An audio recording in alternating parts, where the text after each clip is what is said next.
La France rattrape son retard dans la course. Une première giga-usine de batteries électriques ouvre à Douvrin, dans le Pas-de-Calais. Un site inauguré aujourd'hui. Et la liste des invités est à la hauteur de l'enjeu. 3 ministres, un homologue italien et allemand, ainsi que les 3 patrons des groupes impliqués, Total Energies, Stellantis, Mercedes.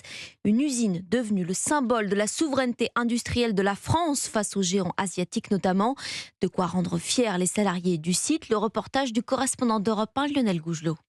Devant ce premier bâtiment tout juste sorti de terre d'une surface de 8 terrains de football, Frédéric Pchibilski, le directeur du site, ne cache pas lui-même une certaine fascination. On se dit c'est géant. Quand on voit la surface pour construire le deuxième bloc là en juillet, ça fait encore plus grand. Ici seront produits des modules pour batteries qui, à l'horizon 2030, équiperont 500 000 voitures par an avec de premiers prototypes dès l'été prochain. Nous sommes la première gigafactory de France et nous sommes la seule gigafactory qui peut montrer quelque chose, un produit et aussi des machines qui tournent et qui commencent à fabriquer des batteries. Plus de 8 milliards d'euros d'investissement, 2000 emplois à terme sur le site et des salariés comme Lucie Huard, manager de ligne de production, engagée dans une véritable révolution industrielle. Oui, effectivement, parce qu'on va créer des produits qu'on n'a jamais fabriqués en France, qui vont participer aussi à toute la transition écologique, c'est-à-dire comment est-ce qu'on va minimiser l'impact aussi de notre moyen de transport demain envers l'environnement. Donc oui, une vraie fierté aussi par rapport à ça. La première des 4 usines dans la région nord qui devrait permettre à la France d'être autonome en production de batteries dès 2027.